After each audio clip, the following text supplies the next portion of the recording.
Right now, I'm going to show you some extra additional panels in Camera Raw that you might use in the future editing your images. And what's really great about these panels, they are super powerful and many people actually skip them, but they give you really enormous possibilities with editing your images. We already walked through this basic panel and I'm not going to do anything right now. Also, we walked through tone curve and detail. I don't really want to do anything now because it's okay, you're going to have a really clear view. And in this lesson, we're going to talk about hue, saturation, luminance, and grayscale in Camera Raw. What I have to tell about this lesson, many people actually doesn't know what this panel is all about, but the really amazing thing is giving you fantastic color possibilities for your images, fantastic editing possibilities. So that's why I think it's really important for you to know what it is all about. Of course, we're going to talk a little bit more about few other options in the next lessons, but right now I really think for one lesson it's enough to talk about just this one panel. And let's have a look over here. You have a button called Convert to Grayscale. So that's our grayscale. I'm going to talk about this at the end. I don't want to check this box right now. And below this, we have these three different moods, I could say, three different options. We have hue, saturation, and luminance. You already probably know saturation because we already talked about this. It's all about just a saturation. The more saturation we pull, it's more saturated. Sometimes it might be a little bit destructive. Also about luminance. Luminance is our lights, our brightness, and hue in this case, and hue in general is just about color. Hue is our color. And as you can see in each of these options, we have a lot of sliders. I'm going to start with hue, so with our colors, and we can read over here. We have reds, oranges, yellows, greens, aquas, blues, purples, and magentas, and each of these color has this slider over here. So let's have a look at the image right now, and what you can see which colors you can see. Not all of these colors exist, maybe in a really tiny level. I think reds exist in somewhere here in a really tiny level, but we have a lot of greens, a little bit of purples or quite much purples on the dress, a little bit yellows or oranges colors over here. So we have actually few colors, and we have two different tones of the specific colors. We have reds, and on the left side we have strong reds, on the right side we don't have really strong. Also the greens, you can see on the left side we have very soft green coming into yellowish colors, but on the right side we have really strong, pretty much going into sea color, the green. So what is happening? I'm going to start with greens right now. I'm going to turn this into the left. I'm going to pull these greens to the left into this yellowish color. So it actually, the hue, changing the color, changing the tone of the color, because it's all about tones, into this green tone. It's not really so green, it's actually yellow, so into this yellowish tone. And when I take the greens totally into the right side, as you can see, it's giving this specific tone for this green color. So that was just a try. I'm not going to pull this into 100 each side because it won't look really great in most of the cases. Also, we have purples. In the purples, as you can see on the left side, we have this nearly navy color, this bluish color. So it's changing this dress area into this bluish color, which is not really suitable for this. But when we go into the purple, into the right side of the purple, as you can see, this getting really nice color. So you have to actually analyze your image. I'm going to repeat this once again, and then by using hue you can really adjust fantastic color for your image. For sure, in this case I would go with greens a little bit to make amazing green colors. I would improve this dress into just a little bit purple color, and I could work also with a little bit of magentas over here to find something more suitable.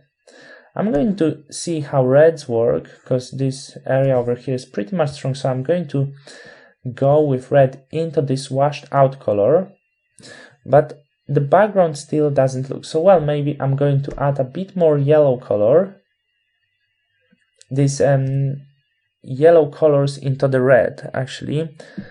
Sometimes I'm not saying enough. So if I would go into reds, as you can see, we have really huge contrast. So I want in yellows these orangey tones, and it's giving really amazing contrast. So that's all about the hue. We're choosing the tone of our specific color, if I have to say this shortly. That's all about hue. After hue, let's go to saturation. And about saturation, you already know quite much. And this could be done in Photoshop, but what is way better about Camera Raw, that we have so many sliders. And as I said, we can do this in Photoshop, but in Photoshop we have to switch between moods and different things, so it's actually way more problematic. If you want to make the colors pop out, there's no better way than Camera Raw, because actually by these saturation sliders we can make the colors pop out. And if I want to make colors pop out, I always use mostly saturation. In most of the cases, that's the saturation. For sure, I want to make pop out these green colors. If I would take down some of the saturation, it's going to get washed out, so it doesn't look well at all. But it's really great if you want to improve just one element. If you, as you can see, if I would take down saturation from rest of the image and leave the model, it could be actually interesting effect. I'm not looking for this effect. I want to improve the greens. I'm going to pull up some of the saturation on the green colors, and it's improving on the green colors, and it looks absolutely amazing. Also, on the purples, let's bring up some of the saturation, maybe magentas. I need to see aquas, because I believe this grass or this blanket actually have some really nice aqua colors, so I want this colorful.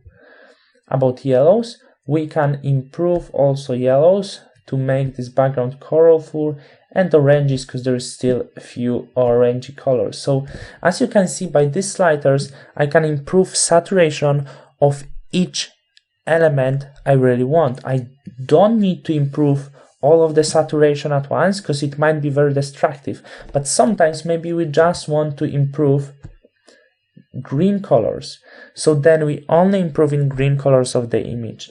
As you can see, we don't have to improve anything, and also we can improve different level of saturation for each color.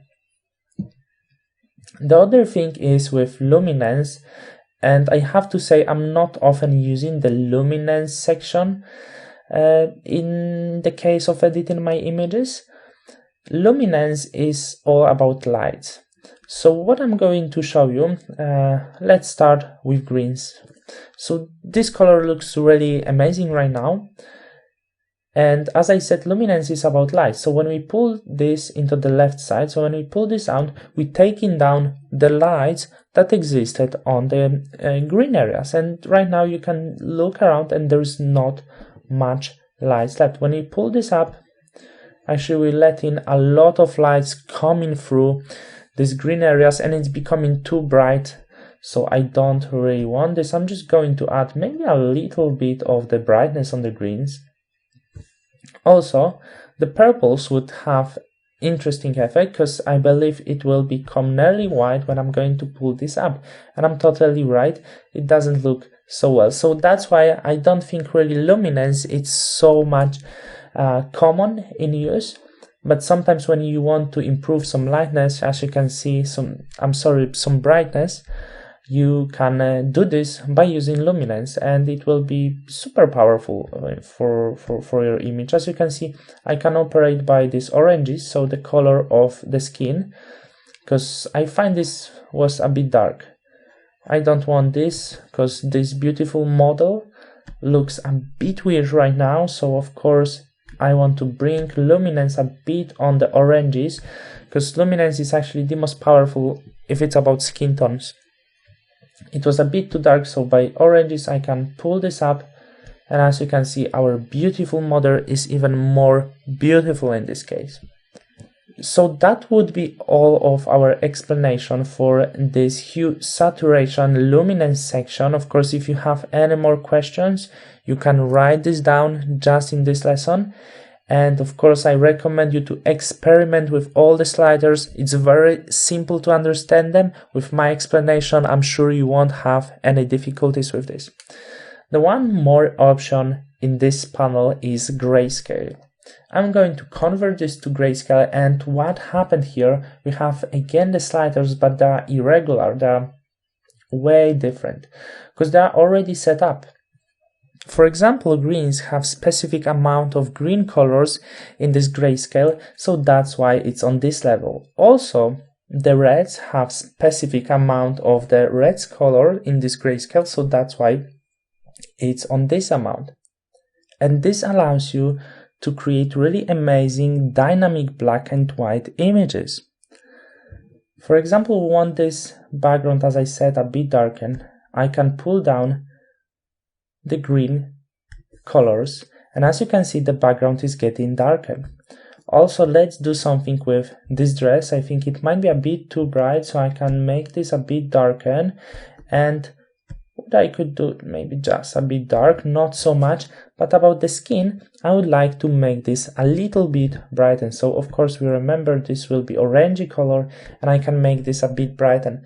So that's about grayscale. It doesn't have to be really more explanation, I believe, because as you can see, what it allows you is to set up the level of your black and white colors on the image, which allows you to create amazing black and white images within any other software just in Camera Raw.